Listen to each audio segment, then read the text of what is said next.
ప్రజలు నిలదీస్తున్నారని diversion tactics. నిన్న నాకు సిట్ నోటీస్ ఇచ్చిండు, ఇంకా ఇయాల్లో రేపు కేటీఆర్ ఇస్తాడు. గంతే కదా నువ్వు ఇచ్చేది. వచ్చిందా?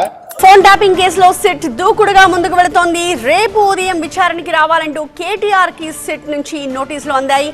ఈ నోటీసుల ప్రకారం రేపు ఉదయం 11 గంటలకు జూబ్లీహిల్స్ ఏసీపీ కార్యాలయంలో కేటీఆర్ విచారణకు హాజరు కావాల్సి ఉంటుంది. ఎందుకంటే కేటీఆర్ గారు ఒకవైపు గట్టిగా నిలదీస్తుంటూ ఇంకొక వైపు నేను అడుగుతా ఉన్నా, సమాధానాలు లేవు. నీ బొగ్గు కుంభకోణంలో నీ బామ్మర్దికే నువ్వు సాయం చేసినావు, నీ సంగతి ఏంటంటే దాని మీద సమాధానం లేదు. సిట్ నోటీసులు పంపుతుంది ప్రేమ లేఖలు. భయపడతామనుకుంటున్నావా? నువ్వు ఎన్ని నోటీసులు ఇచ్చినా బిడ్డ నిన్ను ప్రశ్నిస్తూనే ఉంటాం. మహాలక్ష్మి ఇచ్చేదాకా అడుగుతాం, రైతు రుణమాఫీ అడిగేదాకా అడుగుతాం, నువ్వు అవ్వాతాతలకు 4,000 ఇచ్చేదాకా అడుగుతాం, నువ్వు తులం బంగారం ఇచ్చేదాకా అడుగుతూనే ఉంటాం.